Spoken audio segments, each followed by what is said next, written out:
Hello everyone, welcome back to another video here on Cluiche with me, Séamus Brady, joined once again by Aaron Prendergast, the man behind Gaelic Games Fan TV. It's another weekend of Gaelic Games action in the book, Aaron. I mean, we had action from all four codes, from the hurling, from the camogie, from the LGFA and the football. So much to break down, a lot of talking points. Yeah, absolutely, Séamus. Yeah, cheers for having me on again.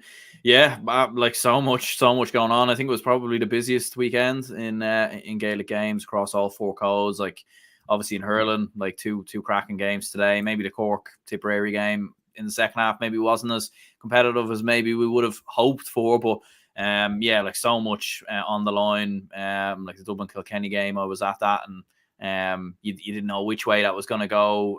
The atmosphere in Parnell Park was one of the best atmospheres I've heard in Parnell Park in a long time. And then obviously, yeah, like in the football, probably no real surprises in the All-Ireland football. I feel like a lot of things probably more or less went to plan.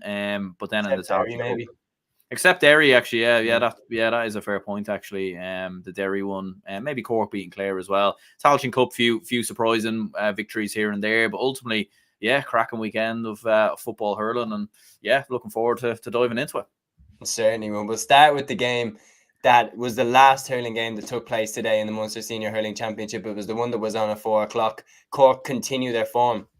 I mean, we very rarely see a beatdown in the Munster Hurling Championship, but this was an absolute execution. Cork 430, Tipperary 121 in Semple Stadium. The Cork fans dominated the ground and the Cork team dominated on the pitch. Cork absolutely ripped Tipperary to shreds. Alan Connolly with a hat-trick, Horgan with the fourth goal. Extraordinary performance by Cork, but an abject performance by Tip.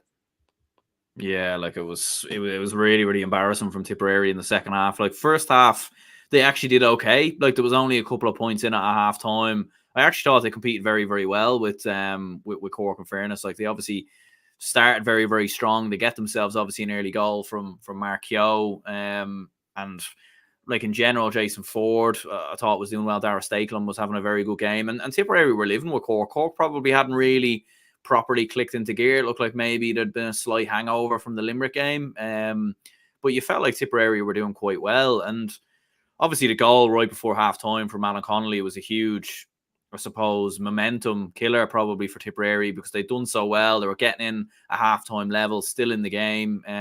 But the second half was just bizarre, to be honest with you. It was one of the most bizarre halves of hurling I think I've ever watched. They just collapsed, didn't they? They literally just collapsed. The second goal goes in from Alan Connolly, and after that, it was like Tipperary just stopped playing. Like I was actually like, I had it in my head. I was looking at the Tipperary players just to see, is there any fight? Are they running? It was lads walking around. Like Barry Hogan just kept going long on puck outs, and it just kept being the same result. Cork would win the ball. There was no pressure on any of the players, and they just put the ball over the bar, and it just became target practice. And it was bizarre. Like I think one of the more bizarre moments was Shane Kingston came off the bench again and literally scored 3 points on the spin. And yeah, literally identical points. James Henderson just says L. I mean, that kind of sums up their day. 100%, yeah. Like, and it was mental, really, because Cork arguably could have had a fifth goal as well. Like Patrick Horgan had a goal ruled out for square ball, which looked a little bit harsh in my opinion. And yeah, it was wild. Like in the final 5-10 minutes, it was like Cork had completely switched off at that point. Game is done. Tipperary just didn't look bothered at all. But yeah, like Alan Connolly, what a performance! Like, and I think you could argue he's maybe the front runner for hurler of the year at the moment. Like hat trick today. I mean, that's 3 or 4 hat tricks now he's got in the entirety of the year in both league and championship. Absolutely outstanding performance from him. And yeah, we were saying this with Matthew, like, man, he's a difference maker in the Cork forward line because Cork have a load of forwards that will score points, but Connolly's the guy who sniffs out goal chances. And the way he buried the goal right on the end of the first half was like he really was looking for goal there when a lot of players wouldn't have found that goal chance. Yeah, like that's the thing. Like I think since Alan Connolly's come into the team, obviously he's been on the fringes a lot. Like he's been in the team the last couple of years, but I feel like this year he's really sort of stepped it up a notch and really come alive. And like Cork have always had very good forwards. We know that, and Patrick Horgan and Shane Kingston, Shamie Harnedy, all these lads. But they did miss that maybe goal getter, someone being ruthless, like absolutely clinical, not missing chances, not being wasteful in front of goal. And Alan Connolly was exactly that. And even some of his skill as well for the goals. Like the first goal, like the way he carried the ball, the way he ran with the ball was absolutely breathtaking. The third, I think it was the second or third goal, the goal wasn't even really, like the goal was on, but like he put it in the top left corner and the keeper was like going the other way. Like he just completely sold the keeper the other way. And yeah, like he's in phenomenal form. Cork are in great form. And it's mental. Like Cork have produced probably two very, very good performances back to back. And you feel like if they get through Munster now, I think there'll be a threat. That they're definitely a dark horse. But the crazy thing is, they could still potentially go out if results go a certain way, and that is the most mental thing ever. Like, it is certainly is. We have a couple of comments in here. Stockroom Tim says Tip looked beaten a few minutes into the second half. They certainly did. I thought Tip just looked like they'd forgotten who they are. I thought they looked like they'd forgotten how good they are. Like players like Noel McGrath and all that, just no fight really in the second half. Joseph here coming through with the permutations in the final rounds. He says, so if Limerick and Clare lose the next day out, it comes down to scoring difference. If Clare win or draw versus Tipperary and Limerick lose, Limerick are out. If Limerick draw versus Waterford, Cork are out. Just absolutely mental gymnastics here. And then if Limerick and Clare win the next day, Cork will come third. And who will stop Cork now? Personally, I think that is what's going to happen. I think Limerick and Clare will both bring the hammer down in the final round. I don't think they're going to take any risks. With that, although Waterford, you'd imagine, will give Limerick a better test than Tipperary will give Clare. We'll come to Waterford later. Obviously, that's one of the biggest talking points of the weekend already. Going back to this game, though, and just one more thing on Tipperary before we move. Like, where on earth do they go from here? Because, like, they looked shocking. Like, they genuinely looked like they'd stopped trying. They looked like Cork outscored Tipperary in the second half, 3-15 to 9 points. And any score that Tipperary got was just, like, barely an applause, barely a clap. Like, you almost swear that the ball had gone wide the way, like, that it was just over the bar. Yep, no one cares. You have had your ass handed to you. I feel like they just looked like they didn't believe in their ability and their skill. They didn't believe in the team that they had out, and they believed that Cork were better than them, which then comes back to even looking at Liam Cahill. Anytime it shot over the sideline, Liam Cahill didn't look like he was G'ing up the players. He looked like he was like, shit. Do you know what I mean? We are in big trouble here. And I feel like he potentially might be starting to feel the heat of, there's a lot of rumours of a discontent camp, and a performance like that, like, that's not a loss. You got annihilated. Tipperary looked like a team that has come out of the John McDonough Cup that is about to get sent back down. Yeah, like that's the thing. Like, I mean, you're looking at the score difference and it's like minus 36 or something like that, or something along them lines. Like, and yeah, there was like a stage when it was double scores, man. There was a stage when it was doubles. Like, what on earth? Yeah, and like the thing is as well, Cork probably in the last like 5-6 minutes did take their foot off the gas a little bit, as you would. But you feel like if Cork had really kept going, they probably could have won this by 20 plus, which was absolutely mental. Like, and I think, yeah, from like even looking at Liam Cahill's body language, they looked like they'd been absolutely like knocked out, like absolutely flat on their face, no recovery. Like, if you could throw the towel in 10-15 minutes before the game ends, I think Tipperary would have done that. And it was just, I think the most baffling thing as well was that they kept making the same mistakes over and over again. And like Liam Cahill, they didn't try and rectify it. Didn't, like, substitutions made a little bit of an impact, but more or less like consistently going long with puck outs, going directly, like hitting them straight onto the likes of Robert Downey, Dara Fitzgibbon, like consistently, like puck outs just going straight, like launching them straight on top of them. And like Cork were just winning them all day long in the second half. And then they'd move up. There'd be no one charging any of the attackers down, whether it be Dara Fitzgibbon, Séamus Harnedy, Patrick Horgan.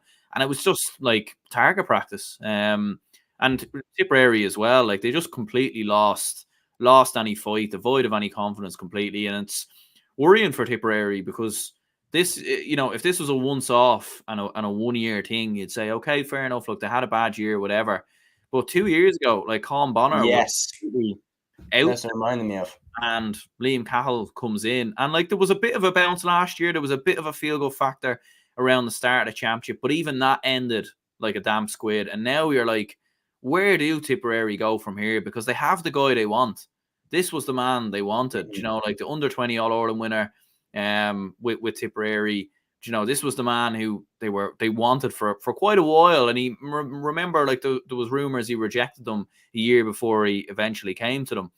And it's completely gone. And it's like, what do? Do they stick with Cahill, or do they now go in a different direction? Who else can they go with? Do they go an outside man? Do they go back to Liam Sheedy even? You don't really know what. Yeah, he was in the studio, man. Like, I mean, he was watching that. I'm sure he has a few ideas. Me personally, I think, like, if Tip fall flat on their face against against Clare on the final day, which I think they will, by the way. I don't think that they're turning that around, especially when Clare need to win to, make absolutely sure that they are through to the next round and potentially into the Munster final. Like, we have a couple of comments in here. Joseph says Tipperary looked like they were the ones who had only played last week, and Cork were after a 3-week break. Yeah, they completely ran out of gas in the second half. And Stockholm Tin says any form of a game plan they had went out the window in the second half. They hurled like a bunch of individuals. And it's funny that you brought up the Colin Bonner thing. They look exactly like Tip did under Bonner, as in that they just don't believe in themselves. Like, I remember Tip going out and just not really believing that they were good enough to win. And come of the hour, come of the man. Aaron, of course, the happiest man around right now. Matthew Hurley, Gaelic Sesame, says, well, lads, tells you all you need to know when it was a sea of red in Thurles. I mean, that pretty much sums it up. Who's backing their team? Who believes that their team is good enough to win? Certainly wasn't Tipperary in Thurles. Cork believe that they have a team that they can get behind, a team that is good enough. And I'm telling you, we're going to obviously have our final word on Cork. I think Cork will get out of Munster now. I think that they'll be safe. And then I would back them, even if they finish third, I would back them to beat whoever they come up against in the quarterfinal and make it into a semi-final. So how far can Cork go? Are we looking at a team that could be a rival to Limerick? I think so. Like, I think when you're looking at it, like, Limerick's closest rivals probably Clare, and then probably Cork are probably next in line. Like, looking at Kilkenny, I don't know. Like, Kilkenny don't really seem to look as good as what they did last year. They obviously have a lot of aging lads. A few younger lads have come into the team. Like, Kilkenny look a lot more fragile this year than they have in previous years. Like, you're seeing what Carlow done to them. Dublin had a good chunk of them yesterday. Galway probably should have beat them. Be interested to see how they play against Wexford now. And, like, it is interesting because, like, if certain things go the way we expect them to, in the sense that Limerick win Munster, Cork obviously they get through the Joe McDonough winners or whatever, and then obviously they win their quarter final against the Leinster runners up. It's the way it's fixed is that they would play the Munster winners in a semi final, so they would play Limerick in an All-Ireland semi final. As far as I know, anyway, I think so. Like, imagine that. Like, that would be absolutely chaotic stuff. Having already beaten Limerick earlier in the year, and yeah, I think Cork are well placed to give it. Like, I mean, all their forwards are banging them in. Like, Alan Connolly's in the form of his life. Shane Kingston's coming off the bench and making a huge difference. Darragh Fitzgibbon's playing brilliant. Shamie Harnedy, defensively as well. They were really solid, I felt, today as well. I said before, Robert Downey was absolutely outstanding. So yeah, I think in he's general, really settled in at 6, hasn't he? Yeah, like, he was brilliant in that position. Hit 2 points as well, so, like, offered a lot going the other way. And yeah, it's all clicking for Cork, but it is mad. They've put these two brilliant performances together, and you think they had to just put that same level of performance against Waterford into the first two.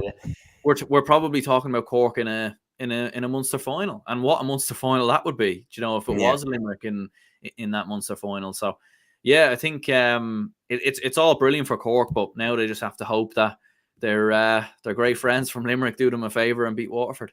Certainly. Well, Matthew, I know that Matthew goes to UL, so Matthew, you can be a full Limerick fan. Well, Stockholm Tin says, I'd still worry about Tip playing for Pride. Clare would want to have their eyes wide open next week in Thurles. Yeah, see, commenting in. Yeah, like, the thing that I'm looking at there is I'm looking at, in the Waterford game, I was saying, well, if Tip were washed, they would have rolled over and lost to Waterford. So I thought that there was something there, but there was nothing there in that second half against Cork. They just rolled over. Joseph has a great point about Limerick. He says Limerick have too many injuries. Cork have no real injury worries, especially if Kieran Joyce comes back. I mean, he might not even get back into the team at this stage, but if he comes back in, they pretty much have everybody available. And Stocker and Tim says you'd have to argue that Cork are the form team in Munster now, played well versus Clare, followed by 2 big wins. Clare and Limerick still not fully firing. And I do honestly believe that. I think that Clare still aren't quite at the level that they were last year. But a hell of a scoreline for Cork to run up in this game. 4 goals and 30 points, decimating Tipperary. And they should be safe now, providing that Limerick win and Clare win. Clare have put themselves into a very good position. They're on 4 points now after beating Waterford in this game at Cusack Park in Ennis. Clare 4-21, Waterford 2-26. Now, Aaron, this game was as dramatic as it gets. I was in the car driving home from the sunny southwest, listening on RT Radio 1 to this. John Milan is my favourite co-commentator in the world. That fella was literally just can't help but just get so invested in the game. I love listening to him. So John, you're my favourite if you ever see this.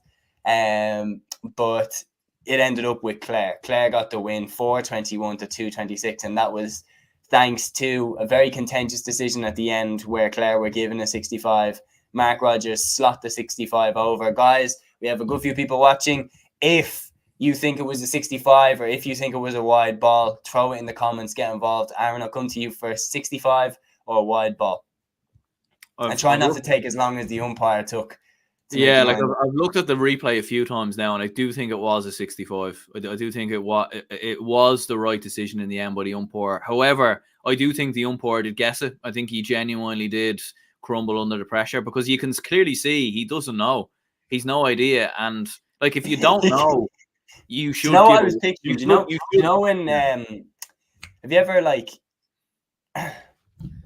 been doing a job that requires absolute focus for a long time, and then you let your brain just go for 5 seconds, and then you're like, whoa, I hope I didn't miss anything. I bet you he missed it and was just like, oh shit. I don't know. That was basically it. Like, and like it is a very difficult job. Like, we must obviously say that. And some of the, like, obviously we might get on to Davy Fitz running on the pitch and all the shenanigans that happened the full time, which was like really, really poor, I think, from Davy Fitz, in fairness. But in general, like ultimately it was the right decision in the end. Yes, the umpire, it was, I don't know what was going on. He completely guessed it. And I think if you're not sure, you should give it wide. Like, that should be, do you know what I mean? Because you need to be certain, obviously, do you know, that way. So, look, he made the call in the end. And look, Clare obviously put the ball over the bar. In the end, it was the right decision, but did the umpire actually know it was, you know? We have it here. Stogrim says it was a 65, but if the umpire isn't sure, then he can't give it. I'm from Clare, so I'm delighted, just being honest. Maybe he did see it, though. Everyone assuming he looked like he's seen a ghost. Yeah. That's what I do know. It was just a delay. It was just a delay. Yeah, it was just a delay. He literally left a cliffhanger of 65. Yeah, like maybe he did that on purpose to, I don't know, wind Waterford fans up. I don't know. He said the umpire looked like he was going to wave his hands wide and then change his mind, and he said Waterford blow another game. Matthew also says here it was a 65. Tied the Burke touched it last. The behaviour from Davy Fitz was a disgrace post-match, though. He literally preached on banning people who abuse refs on the late last year. And look, we'll come to Davy Fitz, man. Like, I mean, will we just go into him now, or do you want to go into the game first? Which do you want to do? I'm easy. Yeah. I'm easy. Okay. We'll go into Davy since that's what everybody's talking about. Look, it is ironic that he preached about, you know, people abusing refs and verbally abusing refs and everything like that. And I think just the big thing is with Davy is like, we have one comment in here that is about the umpire, so just get to this. Is big pressure call, fans on his back, and Waterford players giving him dogs abuse too. Anyone would look nervous. Yeah, that's very, very fair point. Then the other thing, going back to Davy, is this is one point that me and Matthew were saying, is that, being honest, if I was a county board chairman, I wouldn't like the way that Davy draws all the attention on himself. It's the Davy Fitz show. No matter what county he's at, no matter what players he has, the best managers in over the last decade keep everything to a minimum. like, you think about it, like Brian Cody standards wouldn't give anything away. Jim Gavin's standards wouldn't give anything away. Davy Fitz to come out saying that, you know, I know the quote, I don't know the exact quote, but it was a quote that was like he'd manage Clare forever or something. I'm like what? Okay, like, I mean, fair enough if you actually do, but I wouldn't really be saying that to the Waterford players. Aaron, are you still there with me? Or Yeah, I'm still here. I'm still here. Just my camera here just completely, would you believe, just completely fell, completely gave in, a bit like Waterford today, a bit like Tipperary in the second half. Yeah, just completely fell. Yeah, but what's your opinion on that? Because I'm just comparing it there. I'm saying that, like, Davy seems to always make it the Davy Fitz show. And when you look at the best managers over the last decade, they never do what Davy Fitz does.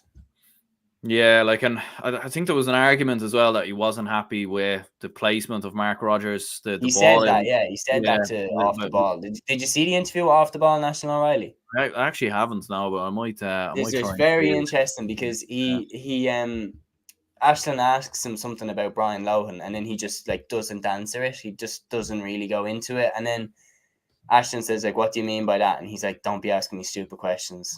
So you could tell, like, she really hit a button there by talking about Brian Lohan. Like, their rivalry is so personal that he can't, especially in that moment when he'd lost and he was fuming about it, just hearing Brian Lohan's name made him flip. It's a big shame because, like, they literally went to war together so many times. Stockroom says here, Davy bottles his farts. He's so in love with himself. Look, the reality is, personally, this is what we were saying, is me and Matthew were saying, do you remember in the league when he came out and he said, it's that effing third quarter again? Yeah. We were like, me and Matthew were saying, we were like, if we were players, we wouldn't want our manager making a show of us like that. And ramping the pressure up on us and making everybody talk about how bad we are in the third quarter. Personally, I think as a manager, you never pile the pressure on your players. You take the pressure off the players. And I feel like he just makes everything like the biggest show in the world. Like beating Cork in the first game and dropping to your knees after it. Like, it's just, again, the Davy show. I'm just like, are the player, and then the last point I was making was his comment. I've gone in circles here, but his comment where he said before the game something about that he'd love to manage Clare forever. I'm like, what do the Waterford players make of something like that? Yeah, so it's a little bit unusual. Like, he has no filter. Like, he doesn't hold back. In some ways it is good in the GAA, because I think we don't have enough of that. We have a lot of politically answered questions, and no one's kind of giving anything away and everything else. But I think from a player's perspective, it must be a nightmare. And I'm sure, like, Waterford board and Waterford fans are probably getting quite sick of him now, because it does seem to be after every defeat or after every bad result, like, he comes out with something completely unrelated to the game and starts making it about himself. But and, like, you look at it the other way, like Brian Lohan, for example, like, I don't think, like, he's so calm, so collected in interviews. I don't think I've ever seen him go mad, complain. You never see mad quotes coming out from him as an example. So yeah, like, it was just, and I suppose very hypocritical, obviously, saying like, we should stop abusing referees, and then goes and runs on the pitch and everything else. Literally does it that himself. Yeah, like, look, in the heat of the moments, you can understand the frustration. You can understand he's obviously devastated having lost the game and everything else. But I just think should have a bit more composure. Like, he's in the game a long time now. He knows the game probably better than anyone.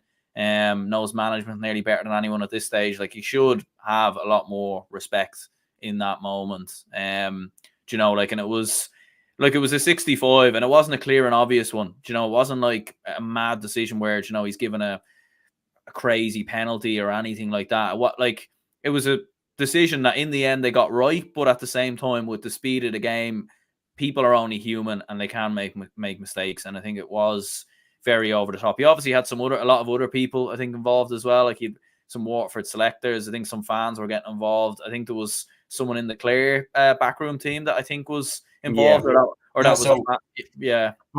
what I seen, of that final, the full-time whistle, from what I've seen, Davy walks straight over to the ref and is very aggressive, like straight in the ref's face, just bang out of order. Like, if you speak to the ref like that, you need to be hit with a suspension for at least a few games.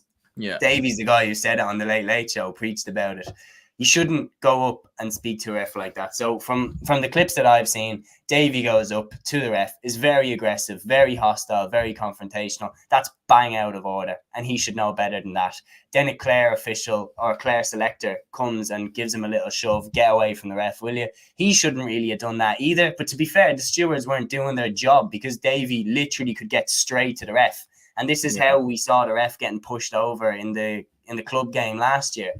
So he was bang out of order for that. And it was just embarrassing. Like, if I was a Waterford player, I'd just be like, oh, mate, like, can you just... Yeah, and I think another point worth mentioning as well is that obviously, like, there's so much, as you said, there's fans running around and everything else. Like, especially, like obviously, us ourselves would never do anything like this. And majority of fans wouldn't react and go for a referee. And thankfully enough, there didn't seem to really be any fans, like, going for the ref or anything like that.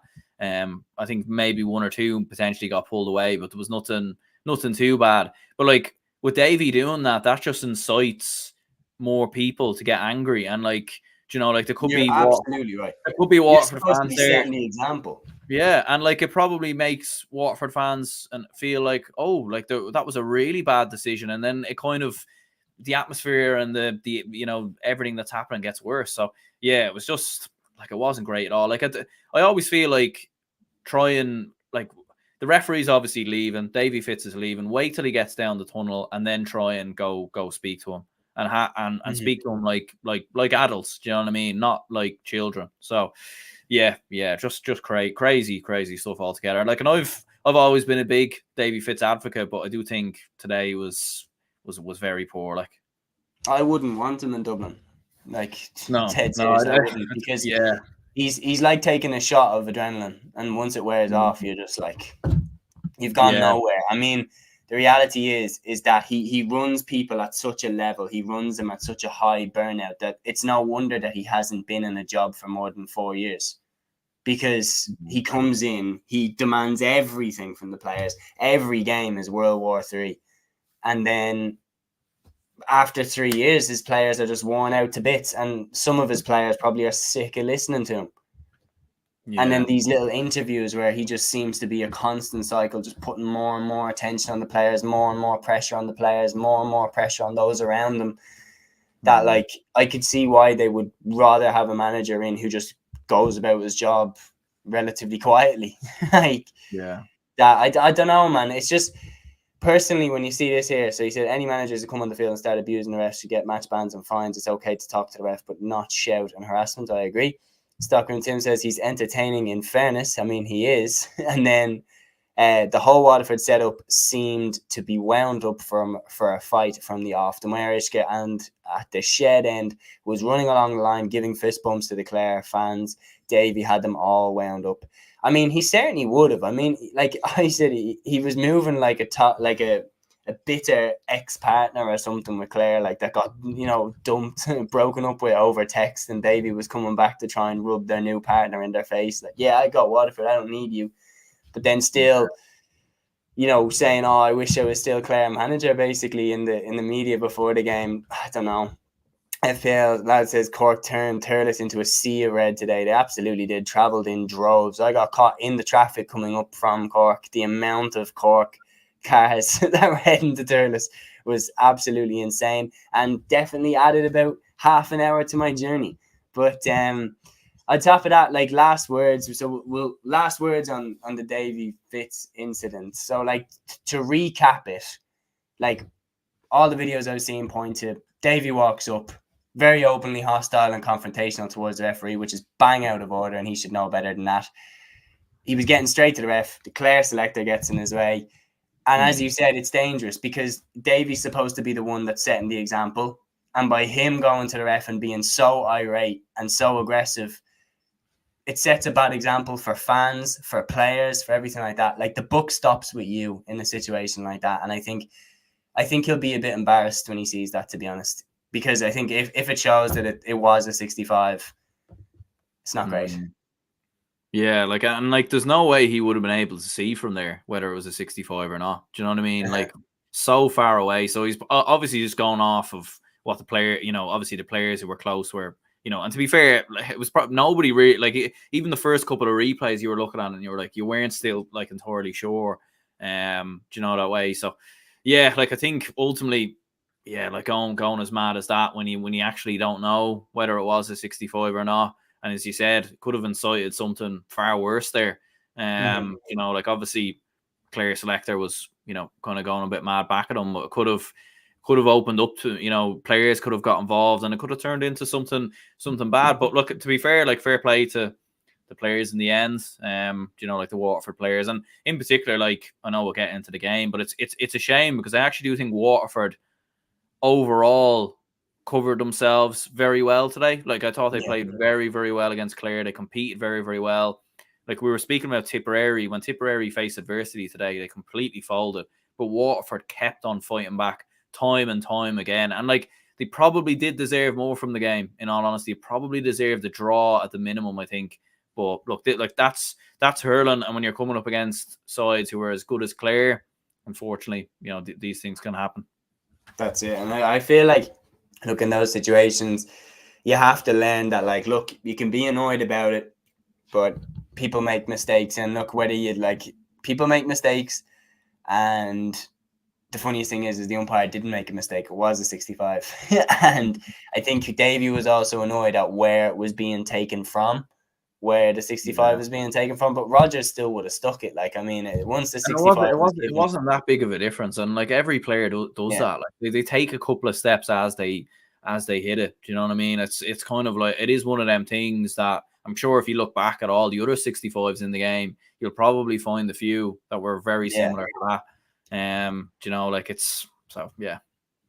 Yeah, well, diving into the game itself, Clare 421, Waterford 226. As you said, Clare did hit Waterford with 4 sucker punches, and Waterford kept coming back.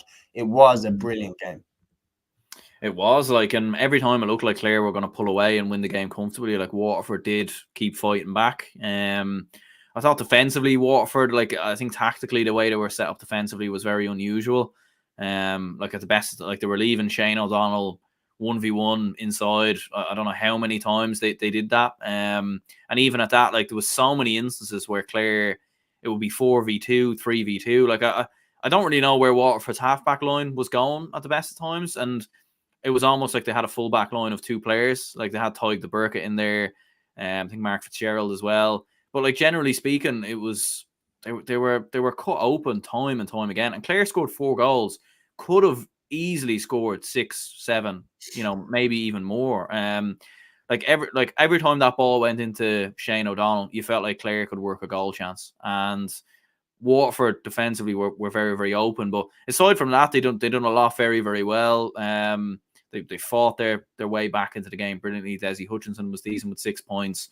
Shane Bennett, who came off the bench at 1-2, I think was Waterford's best player. Stephen Bennett, obviously himself, was very decent as well. And like Waterford kept themselves in it. They kept chipping away to score. Kept themselves alive. Obviously the goal as well, I think from Stephen Bennett in the second half. Like that was really, really great goal. Like he tore Conor Cleary inside and out, and then slotted the ball brilliantly beyond Eibhear Quilligan. And Waterford were believing, and you felt like they could do it, but it was just one of them things. Every time they got back level, they just couldn't take that extra step. Like I'm actually not entirely sure if they ever led in the game. Like Clare, you always felt like Clare had them. There was just a few moments, especially with the penalty, obviously towards the end, you felt like, right, Waterford could nick this here now. But obviously, what happens at the end of the game happened.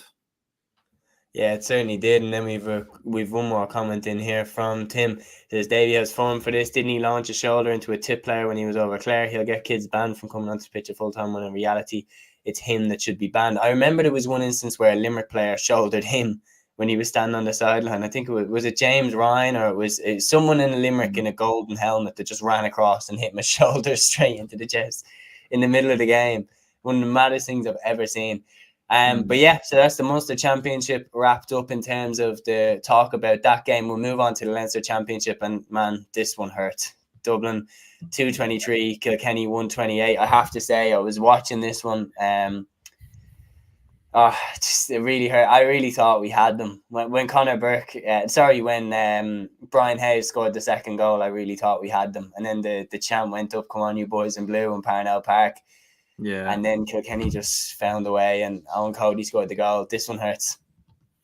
Yeah, it definitely did. Like, it was like, and I think everyone kind of felt coming into the game, it was the best chance maybe we could have at beating Kilkenny, given Kilkenny's injury problems and everything else. And even though like they did have Owen Cody back, in fairness, like he was back and scored 1-3. Mikey Carey was back as well. But even at that, like you could tell Owen Cody probably wasn't at his best. Slightly coming back from an injury and everything else. And Owen O'Donnell.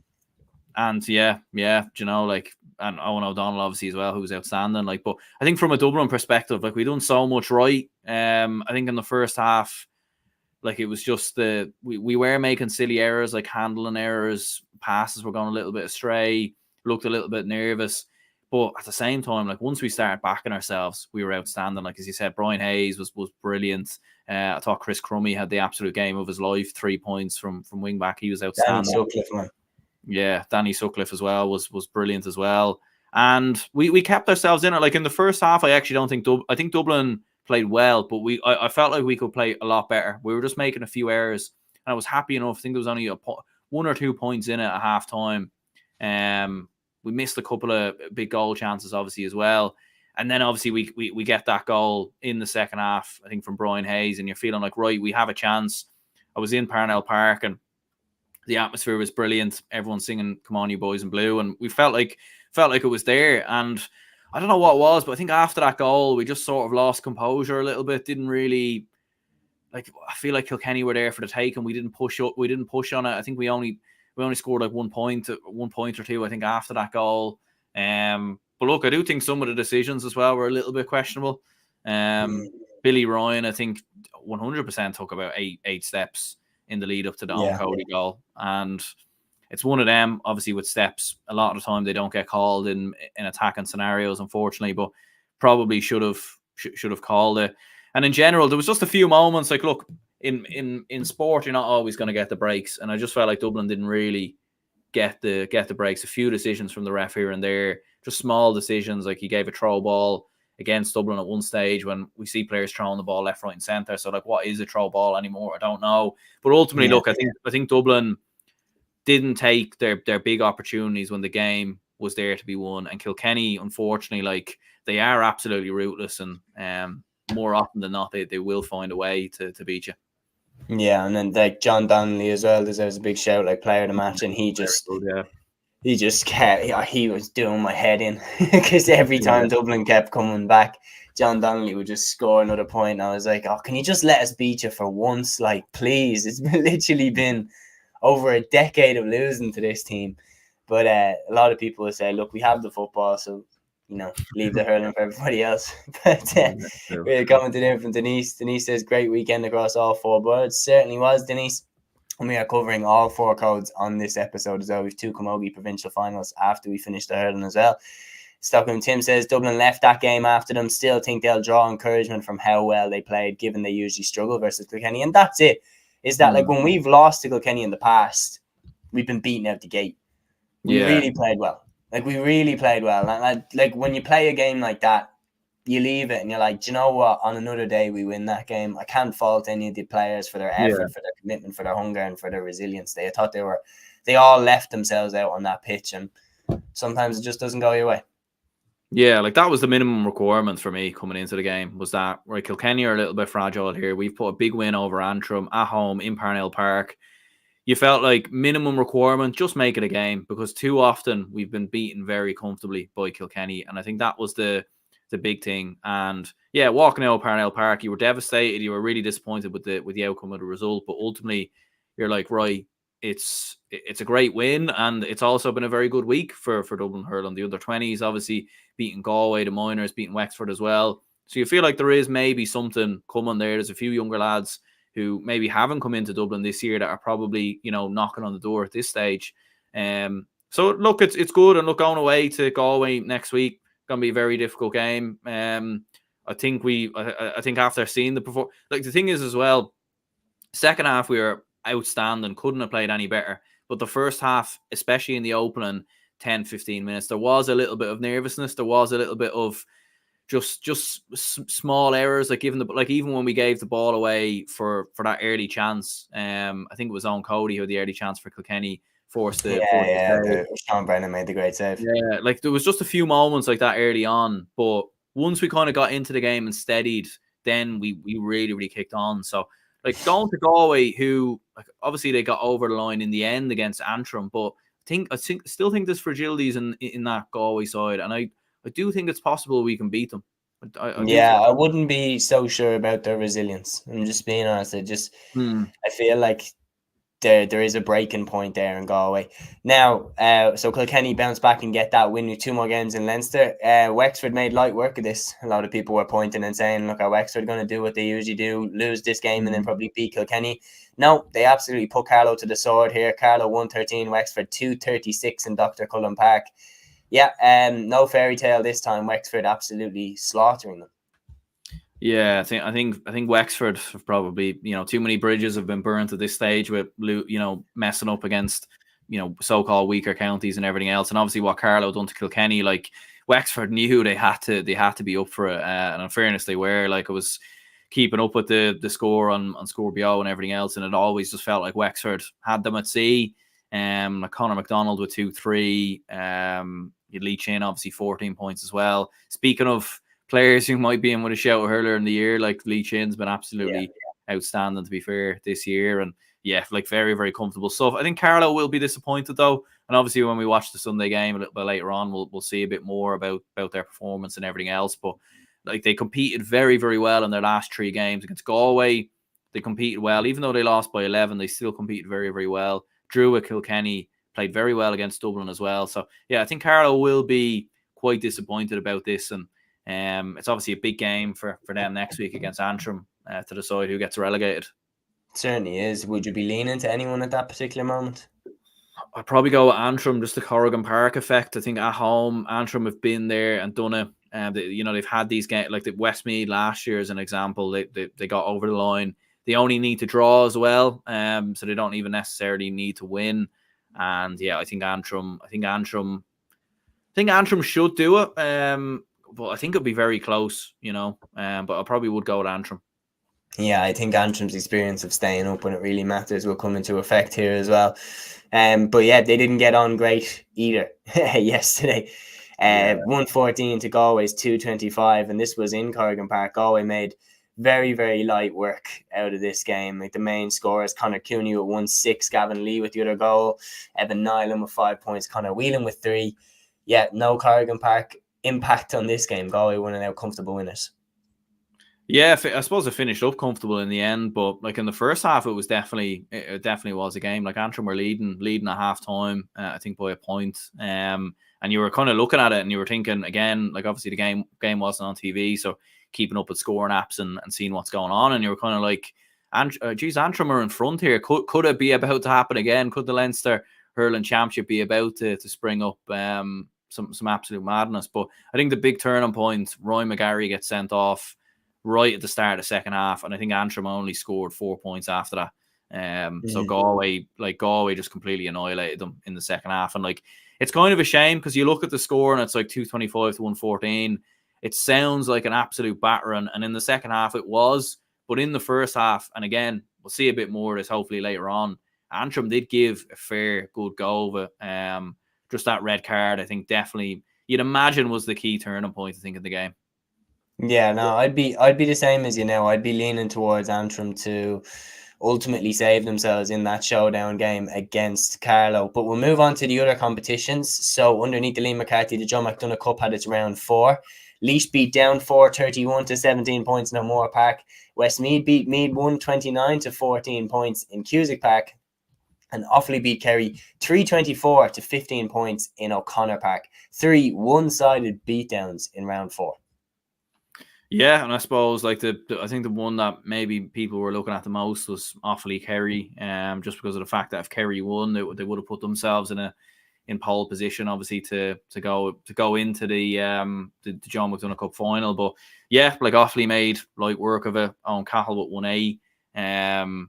Killian Sampson with 1-2. Like, it's obviously been a great week for Offaly hurling. Like, beat the under-20s, beat Kilkenny under-20s during the week as well. There is something coming through at Offaly. There's no doubt about it. They are working up something there. But like, yeah, like a comfortable win, comfortable for Laois as well. You would have expected that. And I think for Westmeath, to be relieved anyway that it rules out any outside chance of relegation. Because if they had lost this game, they actually would have been sitting bottom of the Joe McDonough Cup going, and their final game is against Laois as well. So like, they're actually not out of the woods yet. I don't think, but I think they should be okay. I actually think they might be now, because they might have the head-to-head potentially on Meath. So yeah, look, I think for Westmeath to be delighted with the win, but obviously it has been a very disappointing Joe McDonough Cup season for them. It certainly has. I was expecting them to bounce straight back up. The Christy Ring Cup round 5. Then I'll run through the results from the Christy Ring, the Nicky Rackard and the Laurie Mar. Christy Ring Cup round 5. Kildare beat London 220 to 314, and Ruislip Sligo lost to Derry at home at Markievicz Park by 430 to 19 points. And Tyrone beat Wicklow 125 to 216 in round 5 of the Christy Ring. In the Nicky Rackard Cup round 5, Louth lost to Donegal 419 to 120 in Dowdall's Hill. Armagh beat Monaghan 319 to 18 points at the Athletic Grounds. And Roscommon and Mayo drew 119 for Roscommon, 216 to Mayo. So Donegal now clear at the top of the Nicky Rackard Cup group. And in the Laurie Mar Cup round 5 of this competition, we had some high scoring games. We had, of course, Lancashire 224, Warwickshire 622 in Pork na HÉireann. Fermanagh and Longford drew 318 to Longford 221 to Fermanagh. And then Leitrim and Cavan finished Leitrim 18 points, Cavan 719 in Drumshanbo. So really, really high scores in those games. But moving on, we had 2 provincial camogie finals over the weekend as well. We'll start with the one that was on today. The All-Ireland champions Cork win the Munster Camogie title, ironically against the team that they beat in the All-Ireland final last season. And again, even though Waterford played great, similar problems that they experienced last year. Such an over-reliance on Beth Carton. Out of their 14 points, Beth scored 12. Niamh Rocket scored the other 2. But for Cork, that's slightly predictable. They got their scores. Amy O'Connor with 1-6 was their top scorer, but a far more spread of scores across their teams. And Cork ultimately win by 5 points. Yeah, massive win for Cork, as you said. Like Amy O'Connor with 1-6 there. It's been an unpredictable year for Cork at the best of times, but yeah, like big win. We know obviously the progress that Waterford have made over the last couple of years. Obviously getting to an All-Ireland final last year. So yeah, I think Cork will be absolutely delighted. But at the same time, Waterford aren't going away. They are making a lot of progress, in fairness. As you said, Beck Carton, 12 points from her. Outstanding performance. I suppose the disappointment maybe is they didn't really get much else in terms of scoring-wise. But ultimately for Cork, yeah, huge win. Yeah, no, it certainly was. And the crucial goal came from Amy O'Connor in the 20th minute. For Waterford, looked like they made it to the minor camogie final last year. This year, sorry. There is progress being made there, but in games like this, they need a more even spread of scores around the team. They need to be not as reliant on Beth in the future, because I mean, like, it's just too predictable. That's the honest truth. Then going to the Leinster Camogie Final, Dublin lost to Kilkenny again. Kilkenny 14 points, Dublin a goal and 6. In this game, Kilkenny's main scorers, Aoife Prendergast with 8 points. She really carried the can for Kilkenny, did most of the damage. Dublin, on the other hand, Amy O'Neill with 1-1, carried it. Ash Marr scored 2 points from centre back. But look, Dublin played very conservatively. Kilkenny just eked out more scores and ground their way to a not very flashy but important win. Yeah, I was keeping an eye on this a little bit, and obviously started well with that with the goal from Aisling O'Neill early on. You felt like maybe we had an opportunity and a chance, but didn't score, I think, until the second half at some stage. I think it was after that. So yeah, look, obviously you would have always had Kilkenny as favourites, in fairness. As you said, the game plan was very much to try and limit Kilkenny as much as possible, but yeah, ultimately Kilkenny and their class, as you said, Aoife Prendergast, 8 points, outstanding. And yeah, a great win for Kilkenny, and unfortunately for us Dubs, we have to handle another. It'd be great, actually. We should organise a Dublin Kilkenny football game soon. I think that'd be yeah. Just for some therapy. yeah. just for some therapy. We'll move on then. So from the small ball to the big ball, we're moving to Gaelic football now. And of course, the All-Ireland Championships group stages kicked off this weekend, and all eyes are on this game. Group 1, round 1, Galway 2-14, Derry 15 points in Pearse Stadium. And Derry failed to bounce back. The goals came from Kane Darcy and Sean Kelly as Galway run out actually comfortable enough winners. Yeah, surprising. I would have backed Derry going into the game, and obviously, like, I was at Parnell Park when this game was being on, and you were checking the score, and you're kind of a little bit surprised, to be honest, by how comfortable it looked for Galway. But yeah, like, having watched the highlights back and everything else, it was a strange one. Like, I actually thought Derry, and obviously we will get on to the red card and everything else, but I thought for a team that did go down to 14 men, like, up until the red card, they were actually doing all right. Like, they kicked the opening 2 scores. I think they were in front twice in the game, at different stages. And even when they went down to 14 men, they still battled back. Like, they brought it back to 8 points apiece. Even the goal at the end, like the second Galway goal, all comes from that chance from Shane McGuigan. If he had stuck that in the net, they would have obviously been level. So, like, it was disappointing for Derry, and a lot of things obviously went wrong. Back-to-back defeats in the championship, I think, for the first time since 2018. I think that's 7 straight games now against Galway in the championship where they haven't won. So, like, it doesn't look good from a Derry perspective, but I still think, like, you know, like, the wheels look like they're coming off, but they're still, they still can turn it around. They still are a very, very good team. Yes, the injuries are obviously mounting up. Oh, McAvoy, obviously, we don't know what's going to happen now with Garrett McKinless. How will he be out for a couple of games after that red card? We don't know. He's obviously had a lot of injury problems himself. You know, like, and there's been, like, I think Conor Doherty's missing as well. There has been injuries there, unfortunately, for Derry. But look, you have to commend Galway. Massive, massive win for them. Like, they've completely turned their season around in the space of a couple of weeks. You know, like, I mean, from how it was looking, you wouldn't have seen that coming a month ago. And it just goes to show what a big win can do for confidence. You know, like, and again, key players back. Walsh is back, 2 points. Comer back. It didn't score, but I think he did have a big impact in the game. Matthew Tierney's obviously back as well.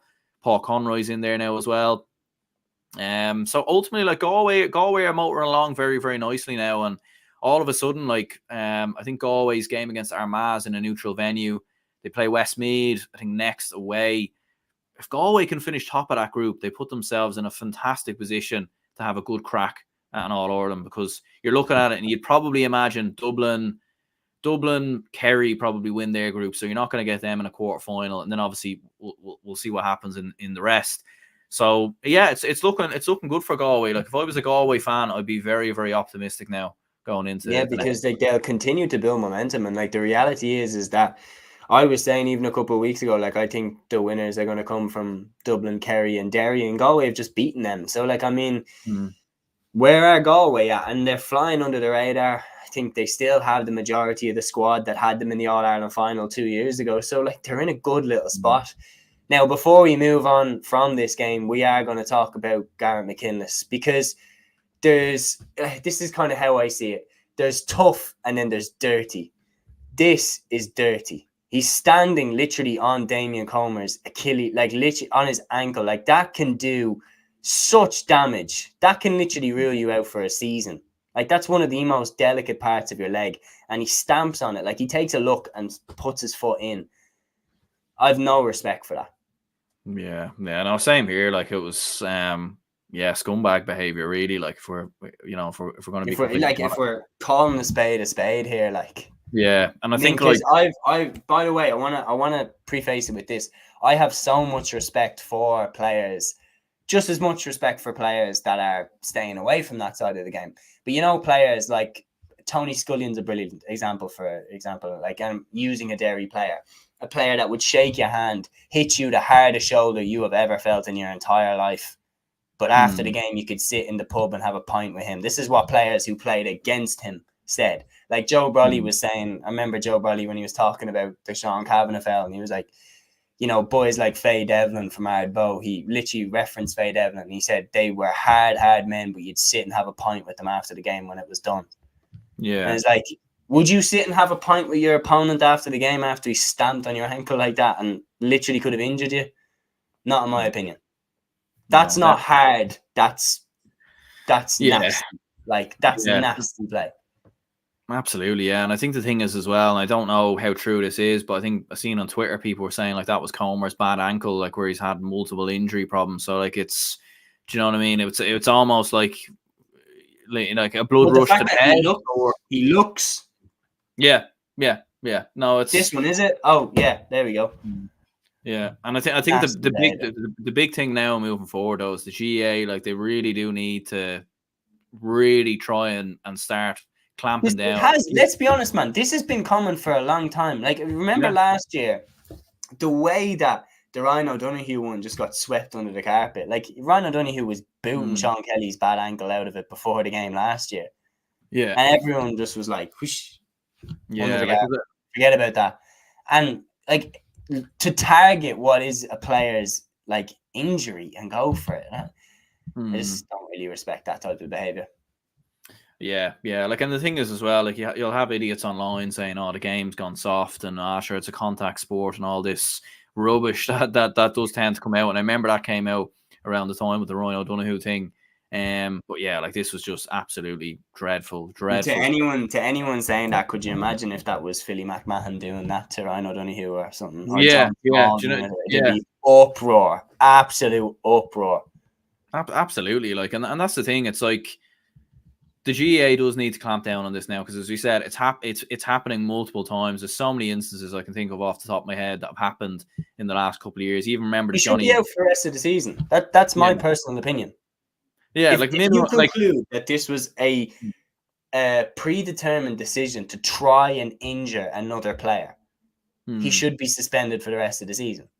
Yeah. If we've decided that he knew Comer's ankle was in bits, and then you can see him looking at the ankle and then stamping on said ankle, he should be suspended at least for the rest of the season, in my opinion, because you need to make an example out of behavior like that.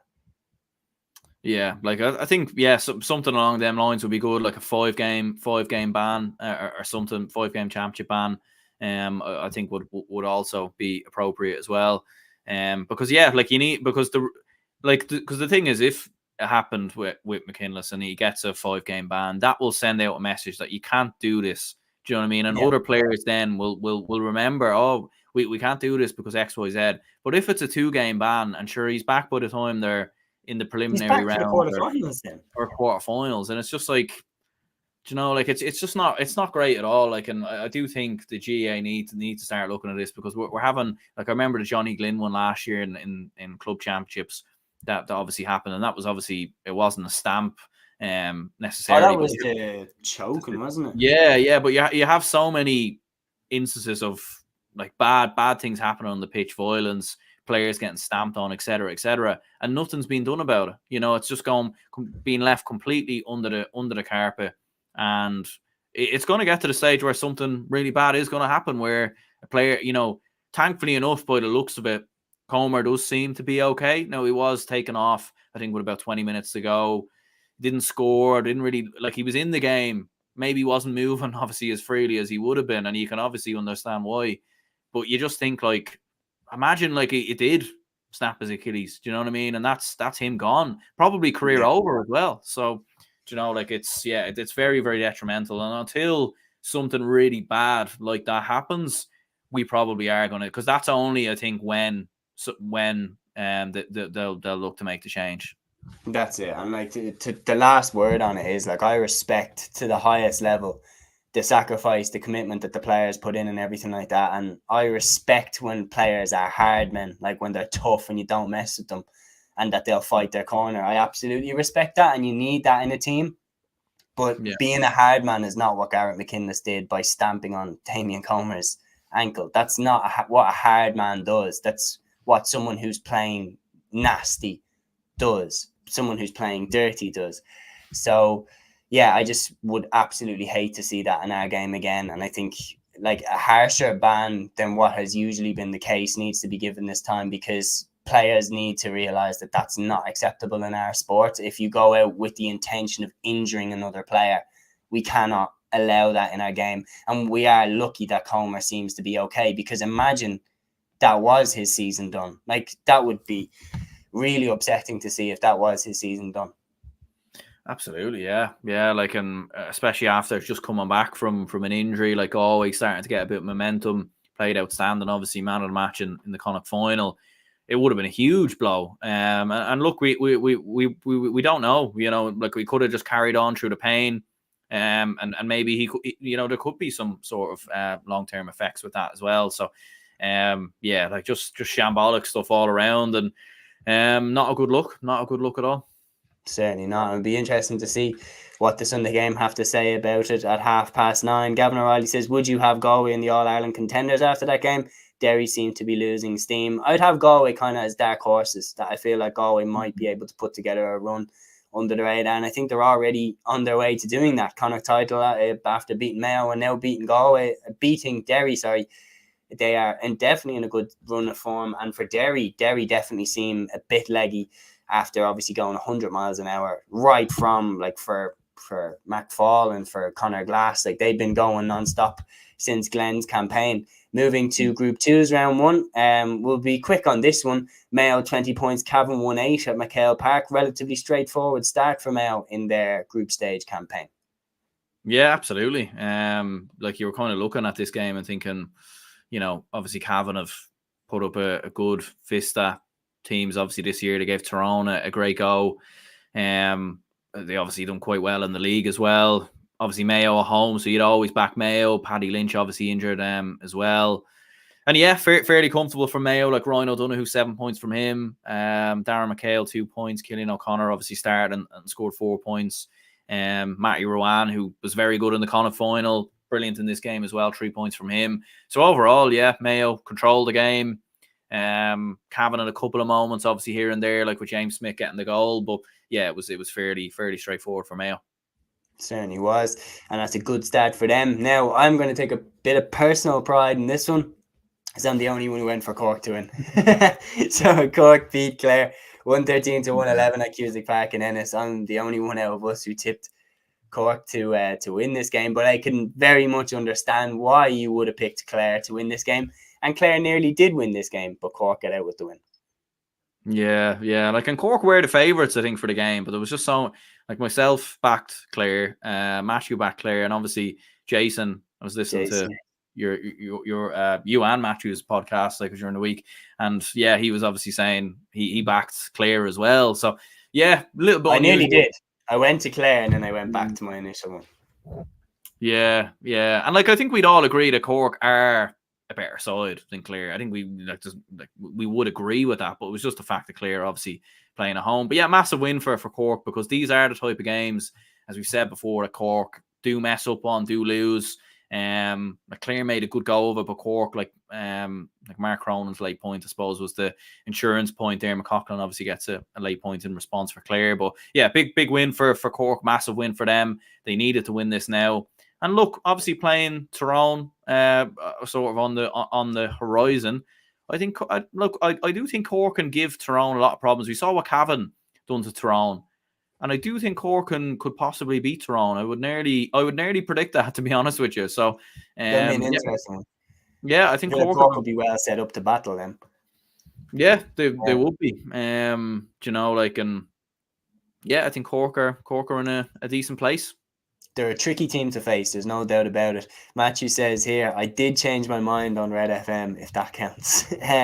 Obviously, big shout out to Red FM, big shout out to Matthew doing the work there. Dan Casey as well is often on Red FM as well, so give that a listen. I was listening to it on the way back up. It was keeping me company while I was making the drive up from Cork today. So yeah, moving on then to Group 4's round 1. This game was a washout. Kerry 24 points, Monaghan 111. At halftime, it was Kerry 15 points, Monaghan 2. Like, it's been a hell of a fall from grace for Monaghan. Yeah, it was just really, really poor stuff from a Monaghan point of view. Like, I think, yeah, like it was 9 points to, or what, 13 points to 2 at half time. Like, it was 15-2, yeah. Like, and it was absolutely mental stuff. Like, because Monaghan had that early chance, obviously, with Conor McCarthy. And you're thinking if he nails that, if he puts that in the net, all of a sudden maybe Monaghan have a chance. But like, considering 6 weeks without playing, Monaghan had, and I know sometimes it is a long layoff. There's probably, like, you're obviously training and everything else, but there's like, you probably nearly run out of ideas at that point in terms of what you can actually, you know what I mean? The difficult part about that is everyone else is playing, so you can't really, you know, who can you play challenge matches against? Do you know what I mean? Like, maybe a few teams up and down the country, but certainly not the main one. So, yeah, like, just really, really poor stuff. And I think Vinnie Corey alluded to it in his post-match interview. Like, it was unacceptable stuff from Monaghan. Like, everything we've associated about Monaghan has always been the fight, the determination. We know the skill of, obviously, Conor McManus, McCarthy, Stephen O'Hanlon, these lads. But what made Monaghan always tough was they always made it difficult. They always fought. They always made a game of it. You think to Dublin in the All-Ireland semi-final last year, and it's just been a massive, massive fall. Like, I think that's... They looked a million miles off, that team.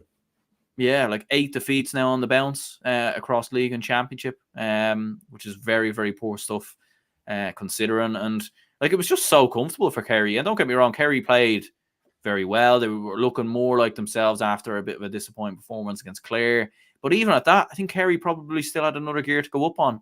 And in the second half, probably did, you know, coasted their way to the victory. Like, Monaghan obviously played a lot better in the second half, in fairness. But yeah, worrying stuff for Monaghan. And again, I think I do fancy Louth to pip them in the group. And I do think Louth will, and possibly even Meath. Yeah, there might even be a possibility now that Monaghan finish bottom of this group.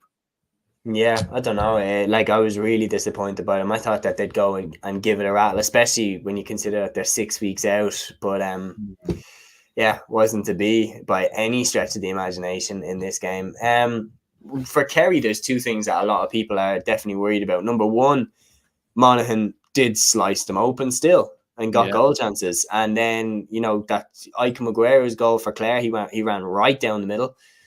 Cork got their goal more or less by going down the middle, and Dublin went down the middle 3 times for Conor O'Callaghan to score his hat-trick. So Kerry still defensively not looking too strong, definitely not looking as strong as they looked 2 years ago when they won the All-Ireland. And then the other thing is, in a group with Monaghan, who gave them no test at all, and a group with Louth, who they annihilated last year, obviously Louth are better this year, but Meath as well, that they'd expect to beat relatively comfortably.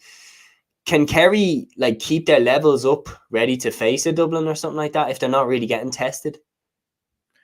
Yeah, like, I think there are worries there. Like, I think that's what 9 goals now in 8 games. I think that they've conceded. I think it's been a while. I think they've scored something like 1 goal or something in their last 7 or 8 as well.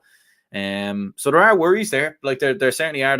I think that is definitely something that they do need to work on. It's probably the one area that didn't really seem like it was fixed. In terms of obviously what happened in the Clare game. So we know, like, coming up against Dublin and whoever else, you know, any of the other top teams, they'll be ruthless and take those chances, especially Dublin will. So that is a worry from a Kerry perspective. They're obviously not scoring a lot of goals at the moment. They were trying to work the goal. In fairness, they never really needed a goal in this game. They finished with 24 points. That's a huge tally, obviously, in itself. So I think ultimately from a Kerry perspective, there is concerns, but look, they've, you know, like, they're motoring along nicely. They've beaten Monaghan. I think that actually the biggest thing for Kerry is that it's looking like how big of a test will Louth and Meath give them? It's hard to know. They'll probably give them a better test than Monaghan will, anyways. But you feel like Kerry do need something just to work on before those quarterfinals, because, you know, they could be going in slightly undercooked, going into those quarterfinals the way things are looking. And you know, like, they have been getting away. We have been getting away with things a little bit, and you won't get away with them things against the bigger teams. I don't even think they'll get away with those things against, like, a Galway or something, the way that Galway are moving now. Definitely not against, like, Galway now. I think that they're a level up from what they're facing now. So we're going to move on from the All-Ireland group stages. They're underway. The next games in those groups are taking place next weekend. Moving to the Tailteann Cup. We're going to do these groups as, like, group by group. So in Group 1's round 2, Kildare beat Waterford 5-15 to 6 points in Dungarvan. Kildare well and truly up and running in the Tailteann Cup. This one, Niall Kelly scored 1-3, Paddy Woodgate with 1-2, Dara Kieran 4 points, Kevin Feely 2, and Shane O'Sullivan on the bench with 2 goals. And then Leitrim had a very narrow win over Longford at Pearse Park. Obviously, a local rivalry, those two counties. Leitrim coming out in Pearse Park with the 1-point win, the goals being scored by Ryan O'Rourke and by Barry McNulty with 1-4. Yeah, like I think I labelled this the Shannon Derby on the JMac podcast, which I don't think went down too well. But yeah, look, it was a big win for Leitrim, in fairness. 1-point win, narrow win. Like just obviously having a look at it here, like Ryan O'Rourke 1-1, Barry McNulty 1-4. So yeah, huge win for them. Puts them now pretty much through. Like they're on 4 points. Kildare obviously on 4 points as well, so they're guaranteed to be in the top 2, which I think is big for Leitrim because they have struggled in the Tailteann Cup in the last couple of years. And for Kildare, yeah, like I mean, they've been the team that have been struggling with confidence, having lots of issues and everything else. Whereas now, look, it's looking very good. Like Noel Kelly 1-3, Paddy Woodgate 1-2, and it's looking good for Kildare. Obviously, you would have expected them to beat Waterford quite comfortably. But they're looking good, and yeah, I think Kildare are, and rightly so, should be one of the favourites for this competition. Yeah, I absolutely agree with you. I think it's between themselves and Down. I think Sligo and Fermanagh are dark horses, but I think it's Kildare or Down for me for who takes it. Moving to Group 2's round 2, Antrim pipped Wexford in Wexford Park. Rory McCann with the crucial goal as they beat them 115 to 17 points. And Niall Murphy led the way for Sligo with 2-6 as they beat Tipperary 322 to 112 in Semple Stadium. So 2 beatdowns for Tipperary in their home ground this weekend. Yeah, didn't think of it that way, but yeah, that has been the case. It's just not good at all for Tipperary, is it? In fairness, but yeah, huge win like Noel Murphy 2-6, and it's mad. Like you think a couple of years ago, Tipperary, where if Tipperary and Sligo played each other 3 years ago, everyone would be back in Tipperary to win quite comfortably, and now roles have completely reversed, and it's quite mad to see. And yeah, big win for Antrim. Like that was a very difficult game going to Wexford Park. A Wexford team obviously in good form, scoring loads. Yeah, that's a huge win, I think, for Andy McEntee's men, like Roy McQuillan, 5 points, Rory McCann obviously getting, as you said, the key goal. So I think for Antrim, huge win. And again, like a lot of other groups, Antrim on 4 points, Sligo on 4 points. Yeah, so I mean, almost dead rubbers all around next week. There's been clear splits in the group. There's been the teams that are going through and there's been the teams that are going out. Keane Guckian says super win for Leitrim, first win for Leitrim over Longford at Glennon Brothers Pearse Park since 1990. Wow. Bring on Kildare. Definitely didn't know that's that, Keane, so thank you for that. Big win. Obviously, like there's a real local rivalry between Longford and Leitrim, and then like on top of that, I mean, that was the game that would pretty much decide who got out of the group alongside Kildare. But you never know. I think Leitrim will give Kildare a better rattle, certainly, than Longford and Waterford have. Moving on then to Group 3's round 2. Fermanagh against Carlow. Conor McShay's goal proved crucial as Fermanagh beat Carlow 113 to 13 points in Dr. Cullen Park. And then Laois and Wicklow played out a bit of a nail-biter. Evan O'Carroll's 4 points proved crucial as Justin McNulty's side beat Wicklow 11 points to 10 in Aughrim. Yeah, massive win for Laois. I suppose after dropping the ball a little bit against Carlow late on, obviously conceding those 2 goals. You feel like Laois are another side that are maybe dark horses a little bit to go on a run in this competition, considering how well they competed in Division 4.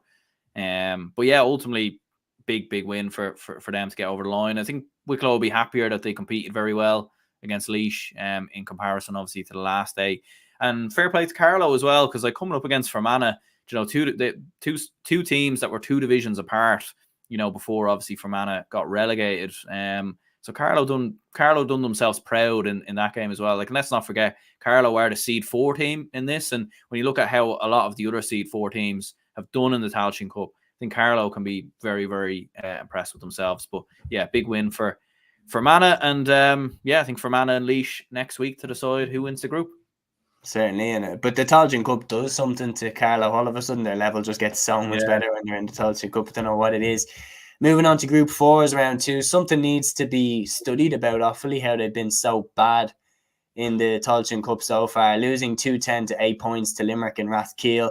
2 goals from Emmett Rigter, the main scores for Limerick. He obviously was a midfielder, came up with the 2 goals. Offaly absolutely brutal in this game again after a 14-point defeat to London in round 1. They are now rooted to the bottom of the table as Down beat London with an eye-catching victory in the other side of that game.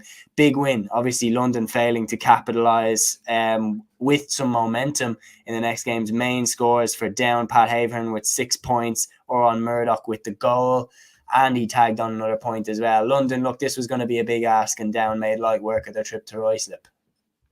Yeah, and it was interesting because, again, I was keeping an eye on this, and I think this was on the same time as the Dublin-Kilkenny game. So I remember checking the score, and I think coming up close to half time, London were actually competing very well. There was only a couple of points in it. It was just really in the second half when Down kicked on. But yeah, as you said, like the big talking point again is Offaly. Like, what on earth is going on there? Like, this was a side that were very, Division 2 a couple of years ago. Obviously, this is a side that made dark horses at the start. Yeah, and I thought, look, like obviously they got beat 20 points by Dublin, but they still had some bright sparks. Keith O'Neill, Cormac Egan, I thought played very well. And again, like you look at their team, Keith O'Neill was there, didn't score. Jack Bryant was there. Cormac Egan plays. Rory McNamee was playing. Dylan Hoyland was there. Like you've got Lee Pearson, David Dempsey.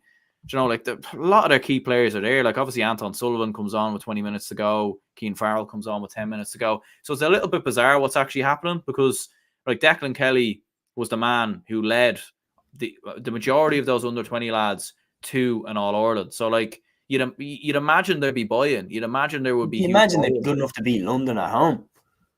Yeah, but it's just not. It's not happening. It's not happening. And like they've had a very poor league, and now obviously they've had a very disappointing Tailteann Cup, and it's a hard one to know really what happens now with Offaly and Declan Kelly, like because they're not gonna beat Down, like especially in this current run of form. So that's them completely gone, and their season's over. And yeah, you just wonder where do they go from here? Like, do they even stick with Declan Kelly next year? And like the man who won them in under 20 All-Ireland, like you can't really part ways with him after a year, but it's just not looking good at all. Like they don't really seem like there's a lot of bad signs there. And what do they need to do? I'm not entirely sure. Serious head scratching time. Head scratching time. So the last things we've 3 more games to touch on. We've the 2 LGFA provincial finals and the All-Ireland under 20 final to touch on before we wrap the show up in time for the Sunday game. So the Munster LGFA Senior Football Championship final was won by Kerry. The 2 goals coming from Emma Deneen, 8 points coming from Danielle O'Leary, Louise Verhertig chipping in with 3 points as well. Katie Crick led the way for Cork with 7 points, but it was victory for Kerry in this rivalry, and they are the Munster LGFA football champions. Yeah, absolutely massive for Kerry, obviously, to get over the line. Like they have been the dominant force, obviously, in this rivalry in the last couple of years. Although I think Cork did beat them in the Munster final last season, which obviously was a huge blow. In fairness, but yeah, massive win for them. Like they're obviously huge All-Ireland contenders, as we have said before. Like Emma Deneen 2-1, obviously from centre back, stood out in the game. And yeah, for Cork, like they've had a rocky year. It's been a very up and down year from a Cork perspective, but yeah, absolutely huge for Kerry. Certainly was, and like they're definitely clicking well. I was very, very impressed with them in the league game, everything like that, and like to get over the line in this game was certainly a big achievement already in the year. Moving up north, then the Ulster LGFA final was won by Armagh. They already have won the league, and now they've won the Ulster Championship as well. Niamh Reel with the late point to win the game for Armagh. Obviously, Donegal getting the goal from Katie Heron, who was playing a full forward. Suzanne White with 8 points. Niamh McLaughlin in there. Aoife Boyle-Carr with 2 points. Armagh, on the other hand, 4 points from Amy Mackin, 2 from Kelly Mallon, 3 from Niamh Henderson. Aoife McCoy with 1. Caroline O'Hanlon and Niamh Coleman with 1 as well. Armagh had a great spread of scorers, and as I said, the winning point coming from Niamh Reel deep into additional time. Yeah, it was absolutely huge from Niamh Reel. Like, and I think, probably penalties would have been up next. I think so. That for Armagh, like they want to be trying to steer away from penalties as much as possible. Not again. Yeah, but yeah, look, ultimately, yeah, huge for Armagh. Amy Mack on 4 points. And Armagh, yeah, look, they're coming in dark horses. for the All-Ireland. We've been waiting for a while with Armagh clicking into gear. Like they do have the best player in the country, in my opinion, in Amy Mackin. So it's one of them where is it going to click? Is it going to happen? And you're kind of looking at it and thinking now is the time that it probably should happen. Certainly not. I think a few years ago, I think everybody was tipping them to be what Meath ultimately went on and became. Yeah. But I think this year, like, I think it's between Armagh, Kerry. I think Armagh and Kerry are the two main contenders to Dublin. I was saying if you were going to stack this like it was a UFC division, I think Dublin are the undisputed champs. Kerry are the rightful number one contender, and Armagh are like that one that just has knockout power that might just be able to catch Dublin or Kerry on a given day. Hence why they caught Kerry and beat them in the league final. We have one more game before we wrap the show up. Massive congratulations to Tyrone, the All-Ireland Under-20 champions. It's the 7th title at this grade. Owen McElhone led the way, their main player throughout the entire season. He finished with 7 points. Joey Clark hit the crucial goal. Rory McCullough with 5 points, and Ronan Cassidy with 5 points as well. This was a Tyrone team absolutely littered with stars from the get-go. Shea O'Hare is one that really, really impressed me as well. And they are now the All-Ireland Under-20 champions. Yeah, and look, obviously there were big favourites coming into it, like especially after some of their recent performances. And like I was watching a good bit of this game, obviously on earlier this morning. And yeah, for Tyrone, massive win. Like a underage, they keep producing, and that's the thing that's incredible about Tyrone. Like they keep on producing at underage level, they keep on producing players. Again, there's a huge pool of players there really for Brian Dooher, Fergal Logan, and future management and everything else to work on. As you said, like Owen McElhone looks a tremendous talent. Outstanding, like 7 points in total from him. Connor Owens very good as well. And Ronan Cassidy, I think, stood out as well from a Tyrone perspective. So yeah, I think for Tyrone, and there's an argument maybe that should Brian Dooher look at a few of those lads and maybe throw them in, in the coming weeks and maybe give them a couple of games here and there. So for Kerry, they'll be disappointed. Obviously, they lost the game, but ultimately, fair play to Tyrone. They do have something there. That there's no doubt about it. Certainly is, and when you consider as well the fact that they have obviously the Canavans who are only relatively recently onto the senior side, especially Rory and Niall Devlin, Ben Cullen, a lot of lads that are only having their first year on. Tyrone have a cracking team coming, and I'd be very interested to see how Dooher or whoever does follow him on, if he does step away. I'll be very interested to see how they whip that into a team. I'll be very, very interested to see it. They have all the ingredients to win All-Ireland titles. I truly believe that. But yeah, that is the episode brought to an end. We have ran through all of the action from all 4 codes. Guys, thank you so much for getting involved in the comments. Really, really enjoyed the chat. Aaron, thank you so much for jumping on for this episode. Thank you to anyone who tuned in over the hour and 20 minutes. The Sunday game starts in 3 minutes, so I'm going to go make myself a cup of tea and then sit down and watch that. But yeah, Aaron, thanks for joining me. Until the next episode, guys, on Cluiche, take care.